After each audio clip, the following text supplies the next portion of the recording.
Thank you, Mr. Chairman.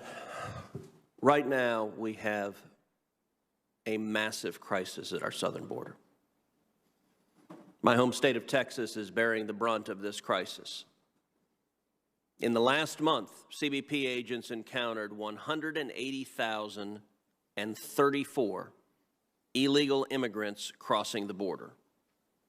That is a 674% increase from last May. That is stunning.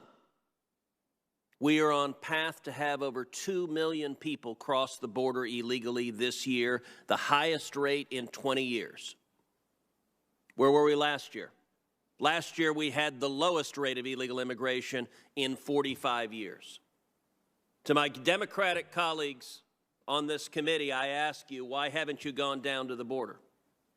Joe Biden refuses to go to the border. Kamala Harris refuses to go to the border. Indeed, Kamala Harris seems to go everywhere else except our southern border. In 6 months, the Senate Judiciary Committee has not had a hearing on the crisis at the border. The approach of congressional Democrats is they don't want to know. The approach of President Biden and Vice President Harris is they don't want to know.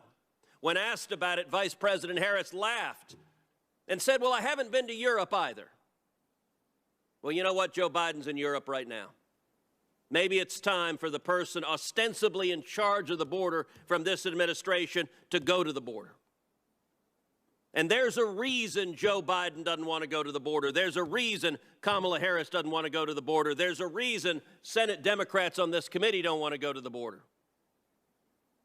Because they know if they go to the border, the TV cameras will come with them, and they have no answer for this humanitarian crisis that is playing out.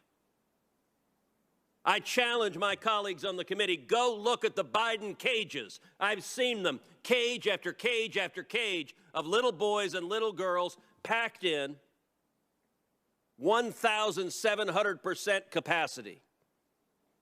COVID rate of positivity, 10%. Go look at the children that are paying the price for this failed immigration policy. And let's be clear, this crisis is the direct result of decisions made by Joe Biden and Kamala Harris. The very first week in office, Joe Biden immediately halted construction of the border wall. The very first week in office, Biden returned to the failed policy of catch and release. The very first week of office, Biden ripped to shreds the Remain in Mexico international agreement that had produced the lowest rate of illegal immigration in 45 years. Joe Biden and Kamala Harris caused this crisis, and congressional Democrats are perpetuating this crisis by hiding from it and keeping the policies that aren't working. And let's be clear, it is evident to anyone who looks at the problem what the cause is. Here's what the president of Guatemala said when Joe Biden took office, quote, the very next day, the coyotes were here organizing groups of children to take them to the United States. That's the president of Guatemala.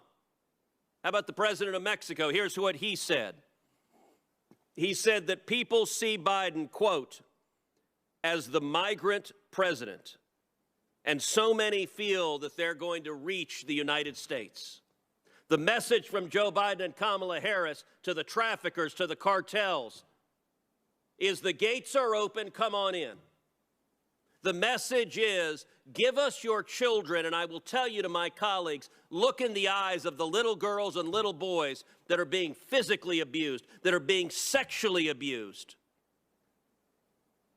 This is not compassionate. This is not humane. Children are suffering because of your policies. And what do Senate Democrats do? Don't have a hearing on the crisis. Let's have a hearing on amnesty instead. The two bills here, one would grant amnesty to 3 million people, another would grant amnesty to 4.4 million people. Mr. Edlow, what message do the traffickers hear? What message do the people thinking about coming here illegally hear? What message do the parents getting ready to give their small children to traffickers to come to America hear when Congress's message is, we will grant amnesty if you come? What's the effect of that message? Now is the time to come. That is the message. Come across now. You have a good chance of being able to stay here, either under the radar and wait for the next amnesty, or you may even be able to benefit from this one because the availability for documentary requirements here include, at minimum, 2 affidavits from people. It's very easy. That invites fraud. It's so easy to get 2 affidavits to say that you've been here since before January 1st of this year, even if you haven't. So now is the time to come because nothing is going to happen. The enforcement mechanism of this country, in immigration enforcement, has been turned off. Prosecutorial discretion is ruling the day just like it did back in the Obama era, and the result is going to be the same with flagrant disregard for the law by criminal aliens and by those that want to exploit our laws now, like the smugglers. And that's why we see things even months ago, like horrific car accidents where close to 20 migrants were found in an SUV that was overturned, and many were killed and seriously injured. And that's because of these policies. There is absolutely no enforcement along the southern border. There's absolutely no enforcement except for a small little bit of what's left from ICE in the interior of this country.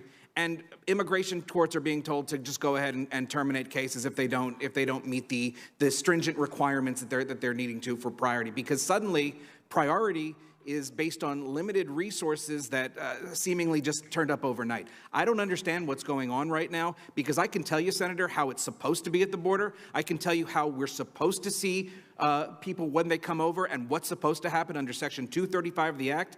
I have no idea what is going on. And I can tell you, Senator, whatever Border Patrol and ports of entries you visited, whatever Border Patrol sectors you visited, you are only seeing what's going on there. I don't know what's going on at the other ones. And I don't believe there's any consistency in the way that it's being administered. Thank you. Thank you. Senator Cruz.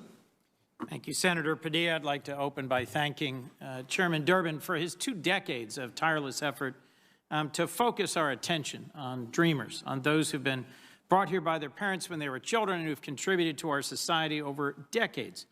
There are literally millions of undocumented people who are working here, living here, paying taxes, serving in our military, or in the case of 2 of our witnesses today, as frontline essential workers who have contributed to saving lives in this pandemic.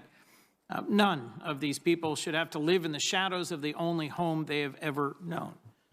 It was in 2018 that I was honored to partner with the late Senator John McCain in introducing and advancing the Uniting and Securing America Act, which was a bipartisan proposal to pair the DREAM Act with common sense border security measures.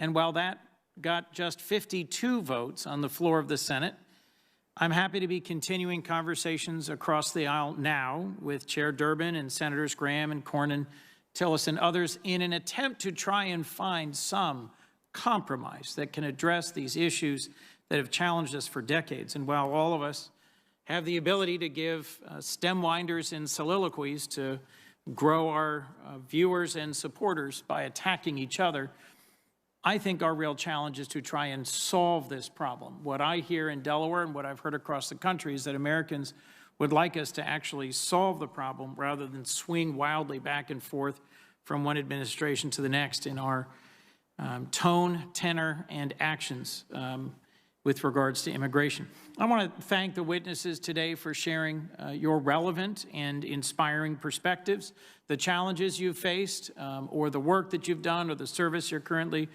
providing. And for those who are essential workers who testified today, I just want to thank you for being on the front lines of both advocating for TPS and Dreamers, but providing life-saving support for Americans with COVID-19. Dr. Mia, if I might, I think it's important for folks watching to recognize the impact on your life of having an uncertain status, of lacking a permanent legal status here. You have 2 younger siblings who were born citizens, so you've got a personal experience around this, yet you continue to persist and engage and advance. And I'm so grateful to Loyola for providing you the opportunity at a medical education, and hopeful that your residency will soon conclude and lead to your position as a physician in Oak Lawn. Delaware State University in my own home state offers opportunity scholarships that Don Graham funded More than 150 Dreamers have now attended and graduated from Delaware State University, including one, Indra Islis, who I got to know, who is also interested in following your footsteps as a medical professional. So in Delaware, we've seen the same sorts of things. I've heard from her, but I'd like to hear from you. What was the impact on your life of having uncertainty as you grew up and as you pursued your dream of becoming an emergency medical room physician? Sure. Thank you for your question, Senator. So throughout my career, from, like I mentioned earlier, from the very beginning of me trying to attempt to get a driver's permit, that's when I first started noticing these barriers, and they were only more evident after that. From me applying to colleges, to me later on trying to see if I could even go to medical school, there was barrier after barrier. But somehow, whether it was the timeline of President Obama's DACA memorandum or my innate resiliency, somehow I found ways to overcome these barriers, and that's led to my success as an ER doctor, and will continue to lead to my success.